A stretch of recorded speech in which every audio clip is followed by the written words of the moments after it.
Hey guys, welcome back to Let's Play Final Fantasy VI and the opera sequence. Last time we made our way from Zozo after talking about what Magicite and Espers are and bonuses and all that. If you have any questions on that, ask in the comments and I'll try and explain better if I wasn't particularly clear last time. And yeah, this time we're going to go over the score, the script, or whatever it is, and learn what lines Celeste has to remember here. Scene 1. Oh my hero, so far away now. I'm not going to read out the whole lyrics, that would sound terrible. There are, one thing of note is they did, OC Remix, the website, did an album remixing pretty much all the songs from this game. It's called Balance and Ruin. And there were 3 different variations that worked on different parts of the opera. As I said in the previous episode, they've switched they've cut the songs for the opera into 3 different tracks on the original soundtrack as well. I'm the Darkness. And finally, Must I Forget You. Now, you don't need to remember everything. The lines that I've spoken are particularly important. Here you pick up the flowers, climb the stairs to the balcony high atop the castle, raise the flowers to the stars, and you have moments before scene 2 starts. What's going to happen in scene 2? Apparently nothing.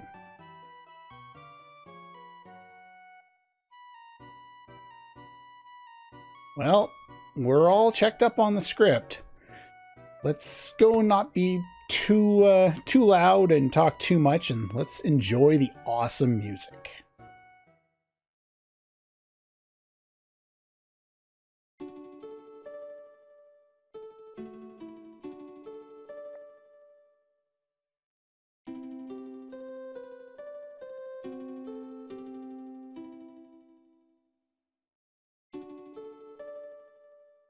The text goes automatically, so if you can't keep up, sorry.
At this point, you need to actually move Maria, or Celeste, and then follow the dance moves to an extent. Of course, it's limited because you can't float like this guy. And then we take the flowers.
I really like that little couplet. Come what may, I won't age a day. It sounds perfect.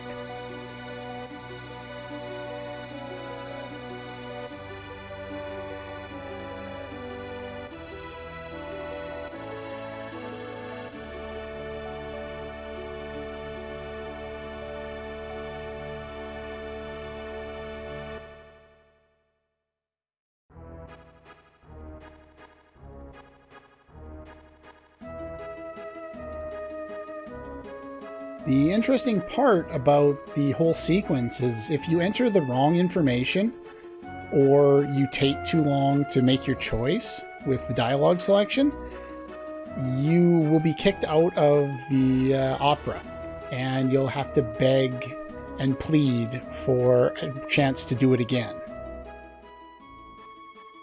If you fail 4 times, it's actually a game over. It's not hard to remember. You literally have to remember 3 lines and not like the first 3 first 3 words of 3 lines, and then walk up and follow the dance steps vaguely as you saw, and then go up and put the flowers up there. That's all you have to do. It's not too difficult. And we're not going to read it again. I owe you one, so I'm going to jam up your opera.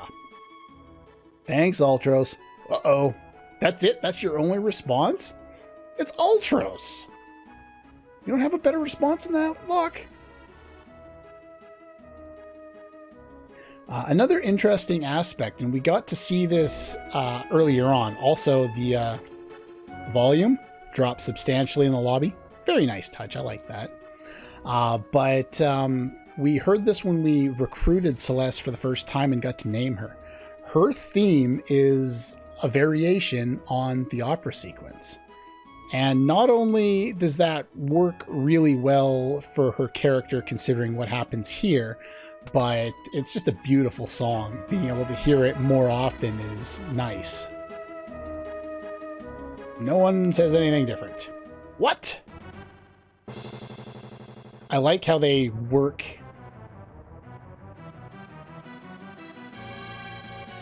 the music for the opera perfectly into when you talk to the impresario. It's a very nice touch. Gives more activation, like you have more input on the game.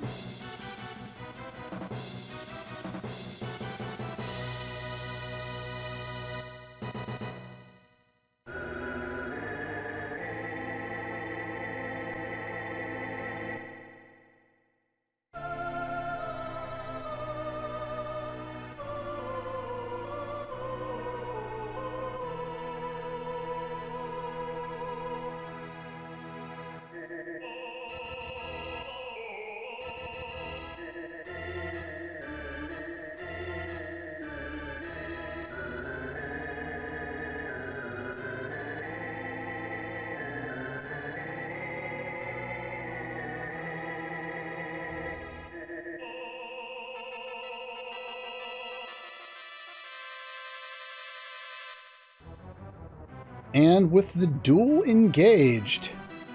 But how might he disrupt the opera? With that? With what? Let's see if Maria can shrug this off. A 4-ton weight. Heavier than I thought. It'll take me 10 minutes or 5 minutes to drop it. You can either push it and it'll be there in seconds, or you can't push it. It's right by the edge.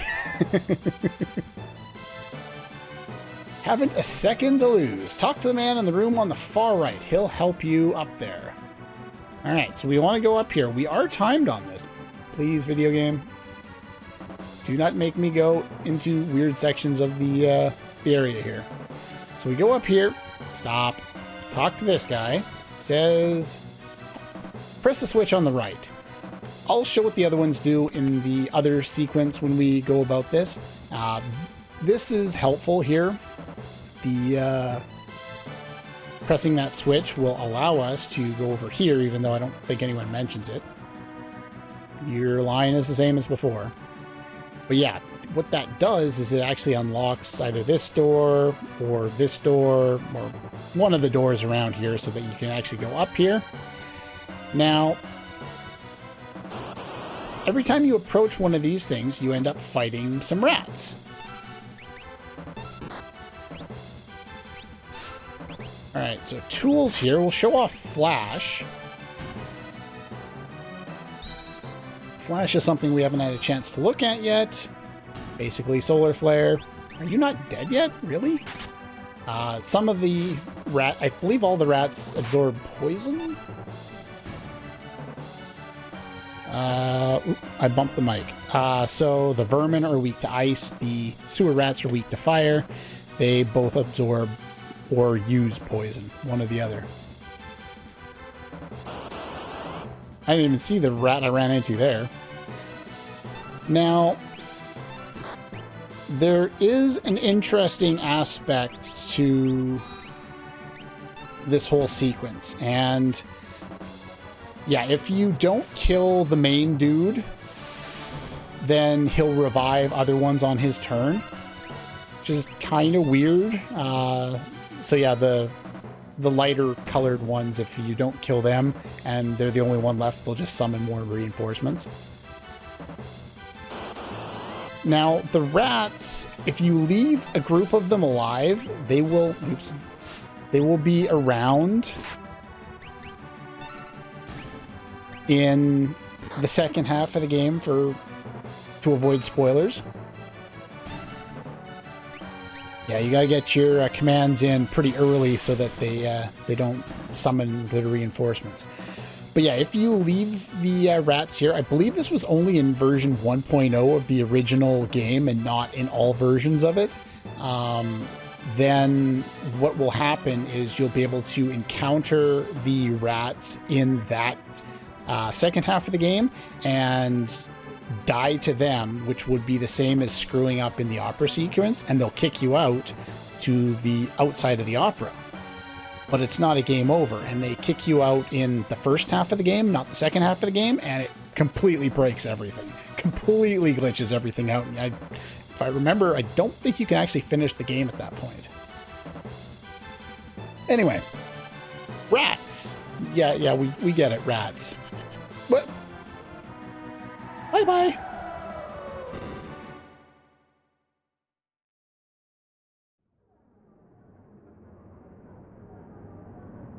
Oh, that's the audience. Something's wrong. Disaster. The two heroes are flat and the opera's over. Who will win the girl? Yeah.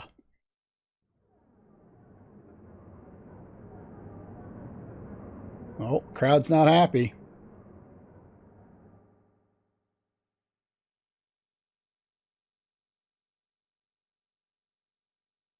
Does Locke have an idea?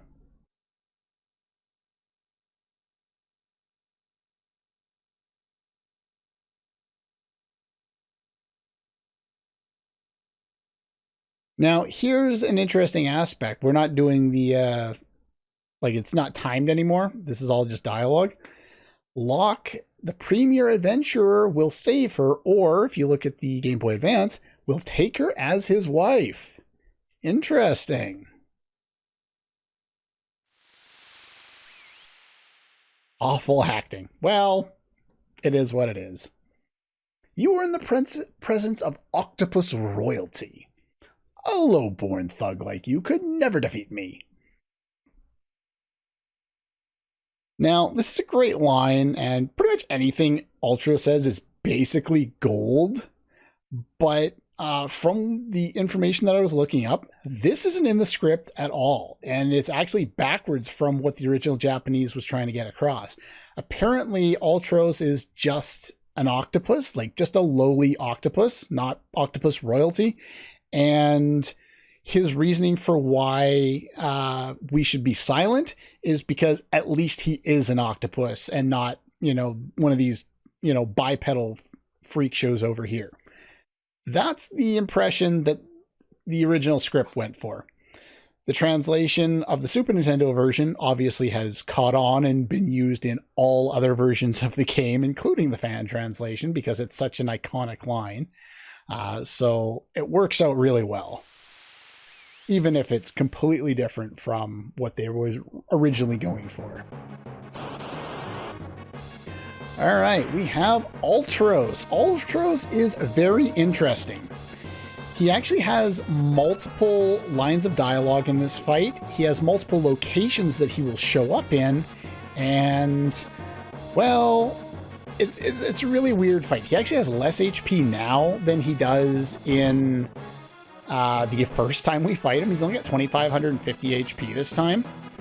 And if he moves from spot to spot, each spot has its own like HP total. And it's really weird that way. Each spot that he can teleport to also has individual attack AI scripts.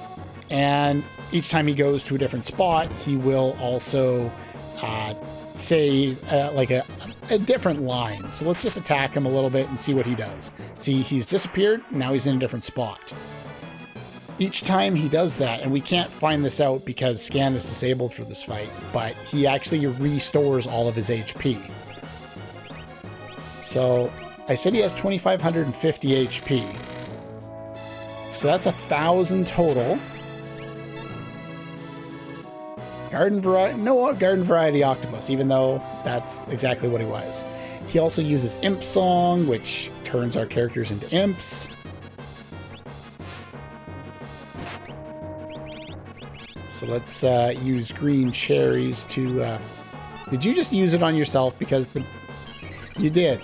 Now, this is one issue I have with the how the buttons work, is it takes less time to, like, when you're holding a direction, it speeds through it really fast instead of, you know, doing the one, waiting, and then zipping through. And oftentimes you end up not targeting the right character with things. This happens relatively often in this game. So we've done 1,000, maybe 1,100 damage. Let's do another attack here. We'll prove that he has more HP than he's supposed to. So that's 15. Also gives us a chance to see all of his different attacks.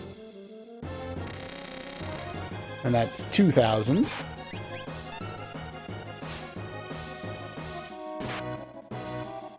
And that's over 2,500, and he's not dead yet. He's moved over to another spot. So he should be dead almost right away, you would think. But watch all of our attacks here now. He's still not quite dead, and he definitely should be. By the way, acid, I think, inflicts seizure.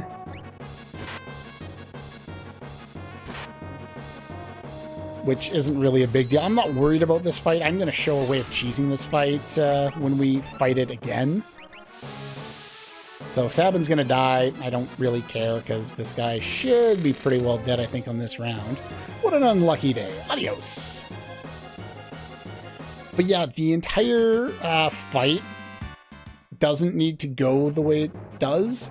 And it's a lot easier if you have, say, maybe use something that he's weak to, like fire or lightning, and just nuked him right away, which I will be showing when we go through this sequence again.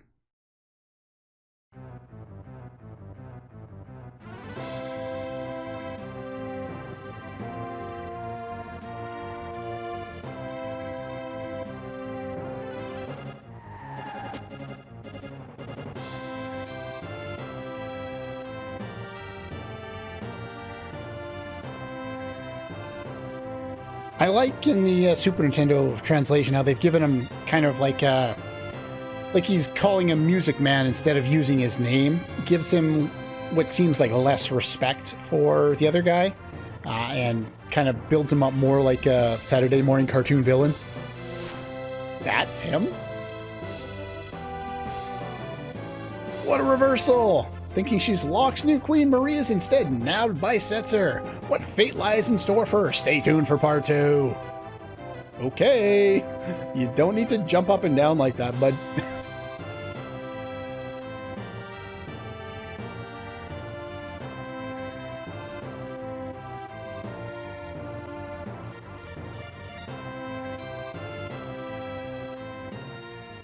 And with that, we end the opera sequence. And somehow in that fade out, Celeste somehow changed clothes while being kidnapped. And that sound, I think she was actually tied up too. I think she just broke her bonds. Oh, there's a Winky.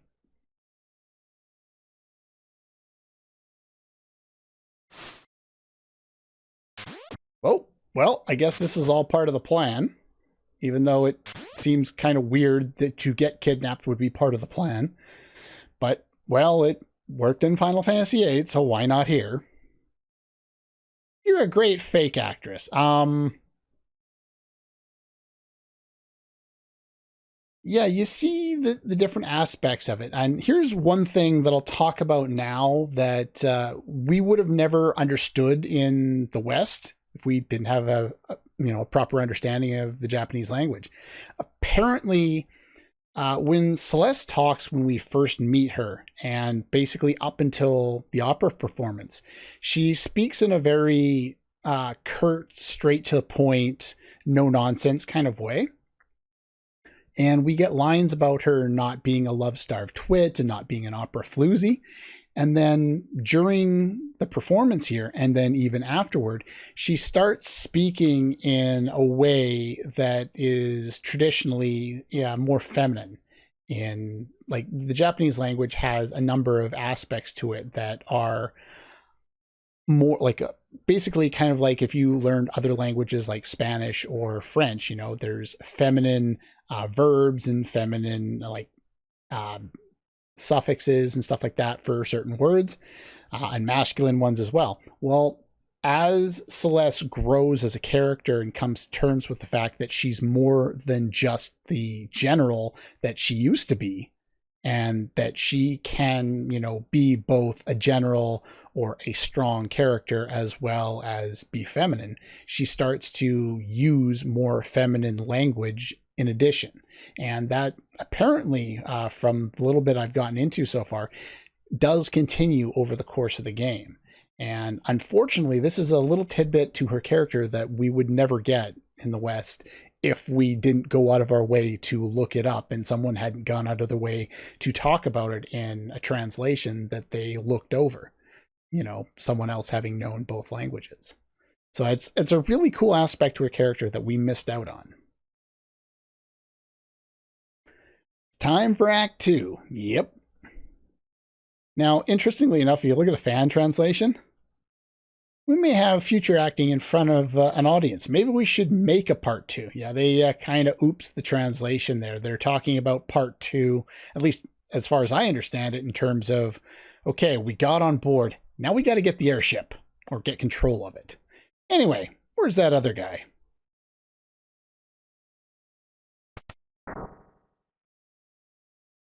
You're not Maria. No. But she does have reinforcements. And you're by yourself.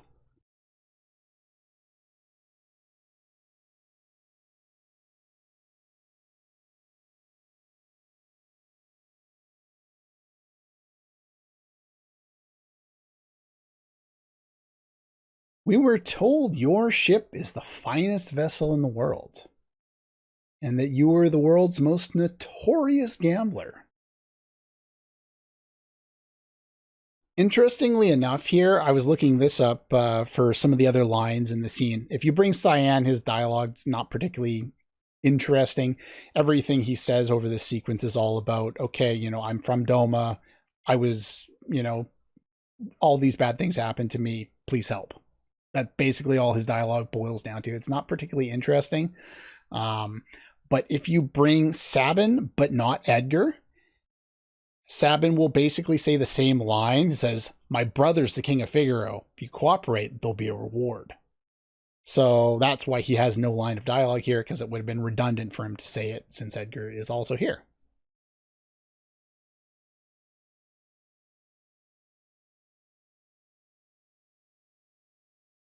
Don't misunderstand me. I'm not sure if I'm going to help you or not. But he's willing to listen.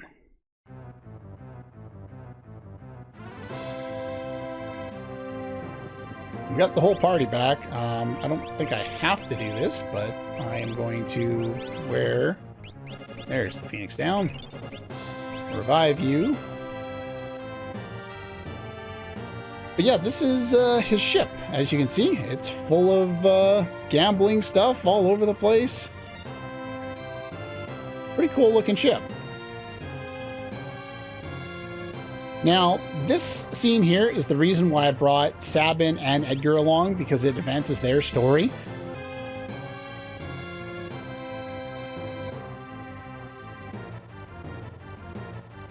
The Empire's made me a rich man.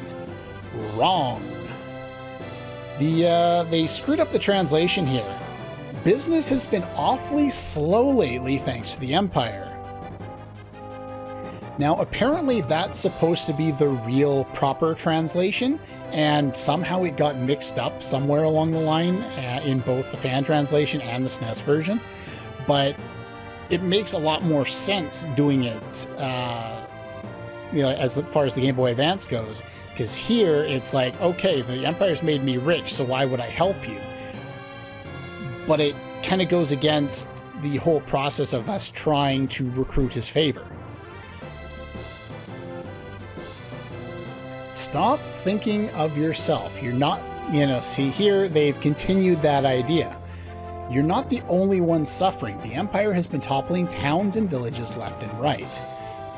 It kind of, on the Game Boy Advance side and the more accurate translation, they basically build more reasons on top of more reasons why Setzer should help us out. And unfortunately, on the SNES version, they just fight against that kind of half the time. So it's a lot less convincing. It's using magic to enslave the world. Magic, Magitech. The Empire and my realm were allies until recently, even though that, alliance was not necessarily above board. The Empire will end up owning you. Maybe you want to be a slave to the Empire, but I'm sure you don't. But I sure don't. Okay. Words are difficult. Apparently Sabin and I are on the same level when it comes to this. The Empire. Evil? We all hate the Empire for the same reasons. We're at least together in hating the Empire, right? So please. You're even more stunning than Maria. Or cuter if you look at the other translation.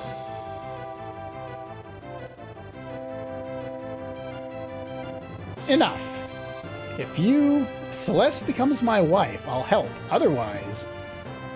Now, that's one high price to ask there, buddy. Locke's not going to stand for this. We haven't any choice. Celeste is going along with it. But I have conditions.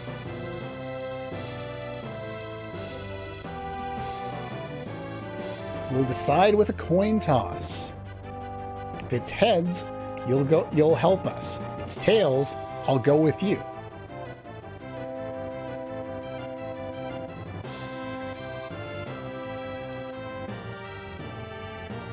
Now, in one of the walkthroughs I've been following for this game, they recommended not doing a certain sequence earlier on, and for basically the same reasons they describe not doing it early on, I recommended doing it early on, and you'll find out that in a moment. You can't become his wife. You just can't. Ready?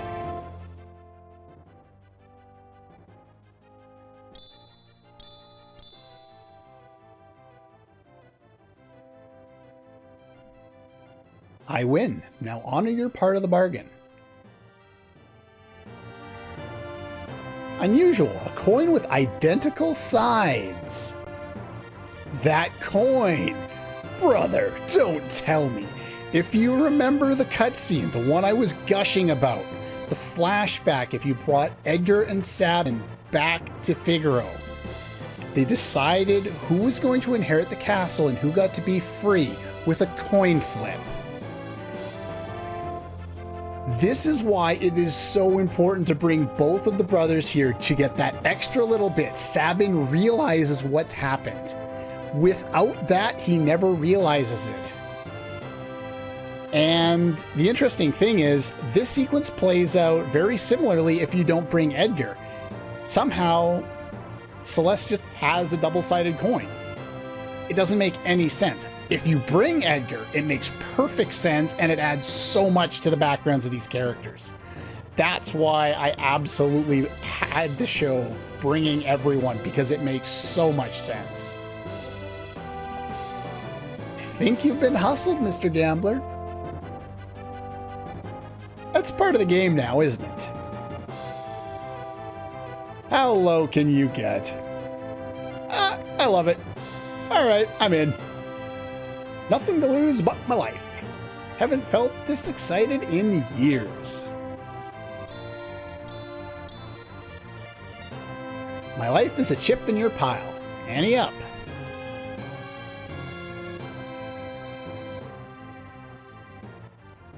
And that's pretty much all the time we have for this one.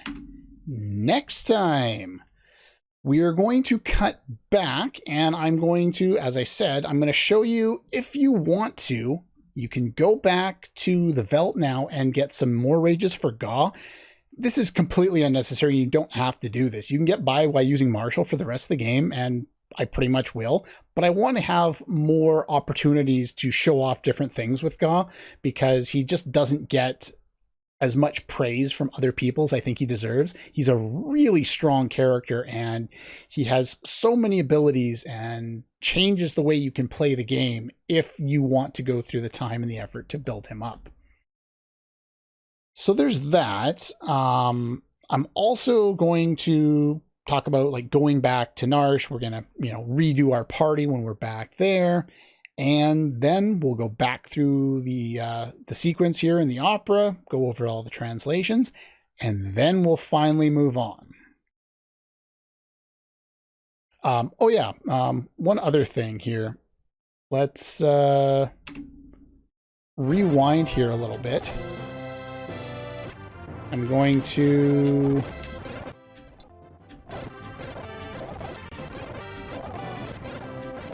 go all the way back, because there's one other thing I wanted to go over here that I missed talking about here. When Celeste, there's a point here during the plot here where Celeste will blush. Probably here. I think she's supposed to blush here, but she doesn't. Now, in other versions of the game or on other emulators, I think it's just different versions of the game. The sprite, the background palette for the sprite for Celeste and Edgar are actually the same, and I think Sabin as well.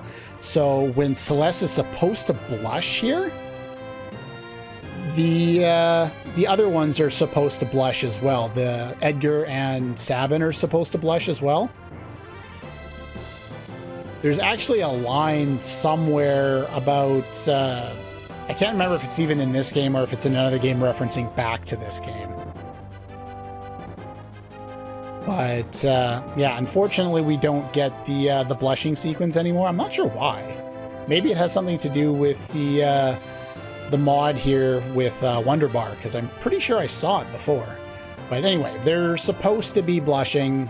I'll see if I can find an image on Google or something like to paste in there so that you can at least see what I'm talking about. But yeah, unfortunately, we're not seeing the blushes. So anyway, that's pretty much all for this one, and I'll see you guys next time.